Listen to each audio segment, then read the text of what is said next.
So the adnexia and the pouch of Douglas will be free. This will make a big contrast. These stars 1, 2, 3, 4, 5 to differentiate between an unruptured ectopic and a threatening miscarriage. They can be similar. Unruptured, the ectopic sac hasn't ruptured. So you can easily miss it. Even tell mother, no, one hour feel we not quite. You come after 2 weeks with a scan. Avoid coitus. Bed rests. Patient goes. Within 5 hours, comes back in shock. You won't believe it's the same patient. So what does that tell you? First, it talks about history. Because history don't just ask about symptoms. There's risk factors to an ectopic, right? PID, use of IUCD. No, maybe this is a patient that had this and that, pelvic surgery, or something like that. Use of a drug called DES, I didn't talk about it. Or things like that you can now say, I think this is a risk factor to an ectopic. In addition to these symptoms, plus my signs, this must be an ectopic. I don't think you discharge the patient. So think about it. Investigations. I think we had talked about the role of full blood count, but also pelvic scan. Why do we do a pelvic scan? We do a pelvic scan for two important things. One, for deaths. The other one is for viability, meaning you want to confirm viability. Lastly, confirm intrauterine location. Want to be sure that this pregnancy is in the uterine cavity. So that's the main reason we do an ultrasound in the threatening miscarriage. So you need to look at that scan a bit early. You can't just say do a scan and come after 1 month. What if it's an ectopic? So you might want to have a look and then be sure. Treatment. So here it's reassurance. No, mommy, don't worry, the baby is fine, it has just been shaken a bit. So you see this, it's common amongst women, and later on they tend to grow well, these babies, and just become fine. You see, you assure them. Next is the rest. Like people say, pelvic rest, they should not have sexual activity, as that might probably provoke things. Then you can put PO, paracetamol, as an analgesic on PRN basis. You can start your hematinics, it's up to you. A few people, again, would start on micronized progesterone, which will be like 200 milligram once a day per oral. Maybe they can take it up to the time you think the placenta has formed. So let's say, maybe, let's go up to 14 weeks. Maybe. People vary in the way they give micronized. And then know that there is no role for tocolytics. Because a long time ago I used to see some of the people I used to learn from giving salbutamol. There's no evidence for that. Sometimes we just give to make ourselves happy, that we are doing something. So basically that's a treatment. And then you plan to start antenatal care. So first antenatal visit, you tell them, okay, come on this day, we start your antenatal and things like that. Of course, you can warn the patient to say, if the bleeding becomes more profuse, you start having symptoms of anemia, then you can come back anytime. Number 2, I can rub off this. Number 2, we go to incomplete. Very quickly again, incomplete. Very straightforward. So,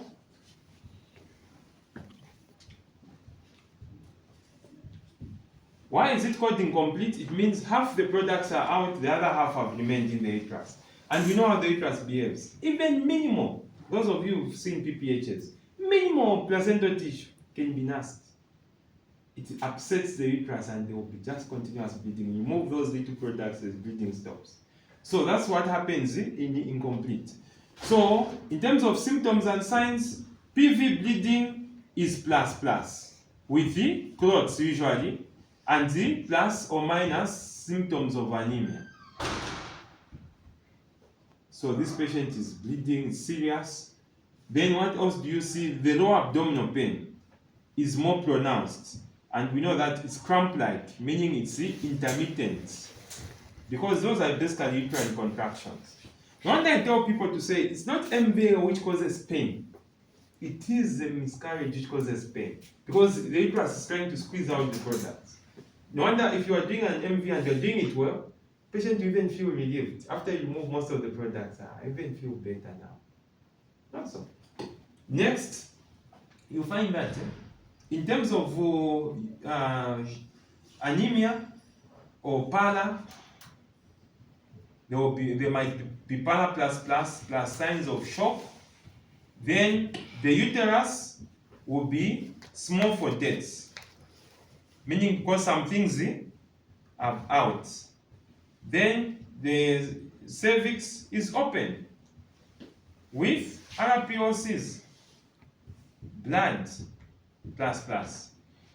Investigation, all we need is the FBC group and save or cross match.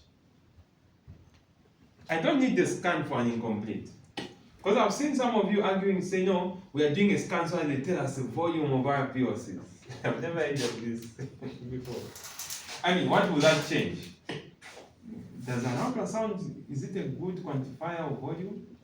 I mean, you have an MVA, you have got access into the uterine cavity, and you know the signs of completion once we evacuate. There's frothiness, there is grating, gritty, everything that we know about MVA, and the volume reduces. Now, so I would not even include ultrasound here. Treatment, I think we all know, is the resuscitation number one. Again, I won't say ABCs because usually the airway is okay. I mean, this is a patient who's stable, fully conscious. But probably you need to look at IV fluids. And now we are saying we are moving towards lactated ringers rather than normal saline, because the chloride content in normal saline is too high. It's not even my favorite fluid for resuscitation purposes, unless for other things. Yeah, it will lead to hyperchloremic metabolic acidosis, which is also a lethal condition. So this one, then of course, like I said, antibiotics. I don't know what the protocol here is. There are some places where you give an antibiotic before MVA. Do we do that here? We can introduce it, maybe others do, others don't, but it can be something you can consider. Analgesia, very important. For me, I do MVAs with pethidine, right? Or diclofenac, or some strong opiates, because there are a lot of ampules there, just seated and waiting to expire. So tell the nurses, sister, I would like pethidine 100 milligram IM to be on standby for this patient. Okay? Yes, others have argued of the use of paracervical block using lignocaine. I personally don't agree so much in paracervical blocks because the block is at the cervix. The cannula is going into the endometrial cavity, which is higher than where you are blocking. So there are other regional blocks that you can consider, but I will not discuss in this meeting. Then, obviously, let me just narrow down to manual vacuum aspiration. I don't think equally we are fans of curettage, because excessive curettage causes what? It can lead to Asherman syndrome, where now those walls of the endometrium close on themselves and cause all kinds of adhesions or uterine synergy. Patient will come back saying, I cannot have any menses anymore, and they don't want, I cannot have children. So probably MVA is a better option. But again, like I said, MVA is a discussion for another day. Okay, then don't forget where you think here you need to give blood transfusion, you can consider it. We are done with incomplete. Let's go to complete. Very minimal discussion under complete. Complete means all the products are out. All the products are out. So, incomplete, there's very little to worry about. So all you hear is, no, there was history of PV bleeding, pain, plus everything which has since resolved. So the patient basically comes with no symptoms. Again, when it comes to signs, you find that the uterus can even be normal sized or even more contracted. Most cases of complete, the patients are stable because it's like the uterus found this way of squeezing everything out. The os can be either open if it has just happened, or it can be closed. Now, I want, in terms of investigation, I would just go for FBC. And in terms of treatment, I would, now this is very important. Treatment of a complete abortion. If one can just say, no, it's okay, just go home. Yeah, fine. Next time, even say bye to each other. And everybody tell the patient bye. Bye, we'll see you next time. Why? When you're pregnant. Now you see that can be dangerous because behavior of bleeding, just like in the labor ward, it can appear as if it has gone, yet it is on its way back. Because there are some 2-3 products. So you have a choice of either taking the patient for ultrasound, but again, I don't trust ultrasounds because scan will not differentiate sometimes between a blood clot versus an IRPOC. Me, I would rather push in an MVA cannula. Even if nothing comes out, that's when I will be sure that this is a complete abortion. Because the patient is in the hospital. You have an opportunity, you are straight next to a patient. So, I would say confirmatory, though it's not written in books, confirmatory MVA. Yes, whatever comes out, and then plus or minus a scan. But the rest is basically just reassurance and so on. So I'm mentioning that because I've seen people who end up inconveniencing patients. No, go for ultrasound, do this, do that. Just do it once, you are happy, maybe only 2 meals comes out, you are fine. Or a few times, if you want, you can give just misoprostol. And so that, assuming there's something that remains to be squeezed off with that misoprostol. But again, I don't like that because using of these drugs like misoprostol, you need another ultrasound to confirm. Now imagine this is a patient who is just going to the hospital, back.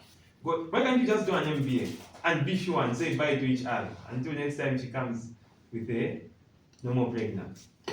So I would rather you take that approach, but it's up to you. As you practice, you can choose whichever line you feel is it makes sense for you. And going back to incomplete, sometimes you can manage incomplete purely with the misoprostol, but I don't like that option. Again, it's inconveniencing for the same reason I'm talking about. You can't give misoprostol and forget about the patient. You need another ultrasound. So patients will be making a lot of trips. Next, septic. Incomplete. This one, in terms of symptoms and signs, you'll find that the patient will present with PV discharge rather than bleeding, which sometimes can be foul smelling. Rarely have I seen patient with septic coming in with bleeding profusely like an incomplete. Septic, they will come with discharge, foul smelling discharge, vagina. Next, you find that these people, because it's infection, there will be fever. Yes, they can have PV bleeding, plus or minus. They can have anemia, again, plus or minus, depending on how much they bled. They will have abdominal pains, definitely. And these septic people, when you do a VE, or first of all, on examination, they might be stable, or they can be ill. Depending on how long the infection has been. Because infection, once it goes systemic, we know what happens. Patients become toxic, they become very ill, or they can still be stable. Vitals can be normal, or there can be signs of impending septic shock, or combination of septic and hypovolemic. Then uterus will be small for deaths, because especially an incomplete. Os, definitely will be open. Treatment. Oh, investigation. Maybe the minimum I can do is a full blood count. Treatment. Again, resuscitation takes precedence. You have to resuscitate. And then, of course, you prepare for MVA. Now, before MVA, you start IV antibiotics for 6 hours before MVA. Don't do MVA immediately with a septic abortion unless the patient is hemodynamically unstable. But if you are sure it's an MVA, and again, septic is not diagnosed based on, no, the RPOCs appear to be foul smelling, because smell is also subjective. You know that. So you can't make a diagnosis based on your perception of smell. So you have to add 1 or 2 or 3 things together. Otherwise, you end up mismanaging the patient. So you give 6 hours of IV antibiotics. The principle behind the 6 hours is that you want the drug to enter the blood first. It's like it's prophylactic. Should that infection spill systemic, you would have blocked. Because your same MVA can actually translocate the infection and make it go systemic. You get the point? So don't rush. Give antibiotics. You have a lot of choices. Give Triaxone, Taxim, you can add metronidazole, whatever, but at least allow for perfusion. Then, when you do the MVA, do it cautiously. Colleagues, if you've never done many MVAs, don't even do an MVA for a septic. Go and ask your senior colleague or one who's done, your peer who has done several MVAs to do it. The risk of perforation is very high. You just go in and create a hole in the fundus there, and that you find you're doing an MVA, you're doing an MVA, the whole thing goes inside. Bypassing the fundus. You've perforated the uterus. Especially if you're using small cannulas. Small cannulas can even be more dangerous than a bigger one. But again, like I said, MVA will be a discussion for another day. How do you approach such an MVA? If anything, these MVAs should even be done in theater. I don't know actually what the policy is. Have we ever done MVAs from maternity theater? Yeah, but I know certain hospitals where if it's a septic incomplete, it's done by a senior colleague and it's done in theater. Because we need very good relaxation. If the patient is not well relaxed, they will even cause the perforation easily. Because we end up hitting into the fundus. And then, of course, finally, post MVA, you keep patient in the ward for another 24 hours on IV antibiotics. So you don't discharge the patient, no matter how stable they appear to look. Make sure they remain in the ward for another 24 hours of IV antibiotics, then send them on home. We are making progress, right? I'm on number 5, very quickly.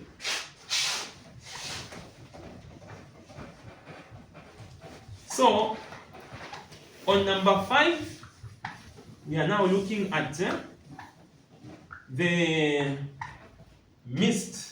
inevitable. Now, inevitable, colleagues, I've always taught people. Inevitable, what it means, because like I said, all these are self-descriptive. Inevitable is something that you can't stop. There's that song known as Inevitable by Celine Dion. Do you even know Celine Dion? Oh, yes. It's something that you can't stop. It's, what can I say? Something which is on its way to completion. So that's what an inevitable is. Now, inevitable, I would call it's similar to preterm labor. Except you can't call it preterm labor because you have not crossed the edge of viability. But it is for a big pregnancy. You can argue numbers, but for me I would call an inevitable something starting from maybe 18 weeks. Or I can even bring it to 16, but let me use 18, going this side. So between 18 and the age of viability. Meaning this is a palpable uterus. You hear that with that? It's a palpable uterus. So, you can't say inevitable and somebody is in 8 weeks. That's a wrong diagnosis. So what this means is that the symptoms will be that of labor. There will be intermittent lower abdominal pain. There will be backache. What else do we see in labor? There will be shock. There will be draining. Obviously, there will be no PV bleeding because it's basically labor. Then on the examination, patient will be stable, but obviously will be in pain. Then uterus will be correct for size because the fetus is still in situ. What else? There will be contractions because contractions are something that you can palpate. On VE, very interesting, not interesting for the patient though, the cervix will be dilating and effacing. It's thinning as well. Membranes can be intact or absent. So it's basically labor.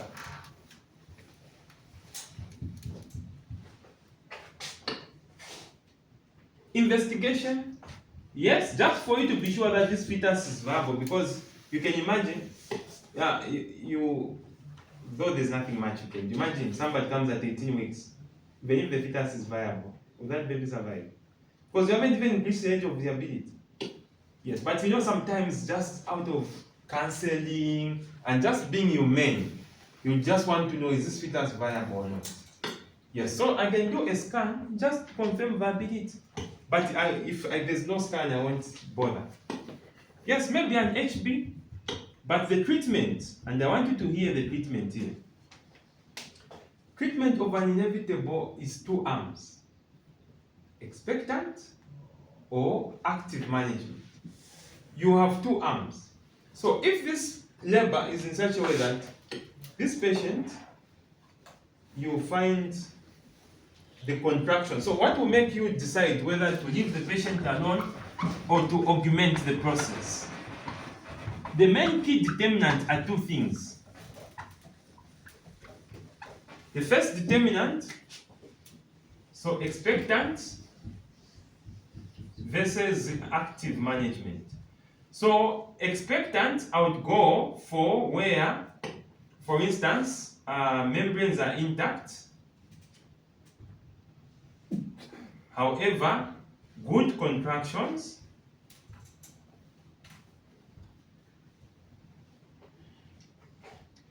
membranes are intact, good contractions. In other words, good progress in terms of dilatation. Then in that case, all I will need is strong analgesia plus monitoring. That's all. Then, after expulsion, I'll consider plus or minus MVA. It's not always that you need to do an MVA after incomplete. If you find that the placenta is complete, all the cotyledons are present in the membranes, why should you even do an MVA? It's like just the way we have normal labor. We do MVAs after a normal delivery. So you can do whatever you can do to make the uterus contract and she goes. But if you find, on the other hand, membranes are absent and it has prolonged, meaning from the time she started having the rupture of membranes, poor contractions, poor progress, then you have to start oxytocin infusion. Now, you don't use the dose we use in labor ward. Normally we use 2.5, 5, that's too low. So we use maybe 10 intentional units in 500 mils of even normal saline, but to run even at 20 drops per minute, plus everything else that we've talked about here, analgesia and what, and then the outcome will be the same. Because now you are worried that these prolonged membranes can cause infection. So meaning in all this mix, you are also going to add the IV antibiotics. We are done with inevitable. We got number 6, second last. The sixth one, I won't talk much about it because it's a discussion for another, like we need another day for discussing it. And that is, it's the sixth one I'm talking about. I'm on number 6. It's a mist. It's a very small one. Mist. Why is it called mist? It's called mist because it's a mist diagnosis. That's where it came from. Mist diagnosis.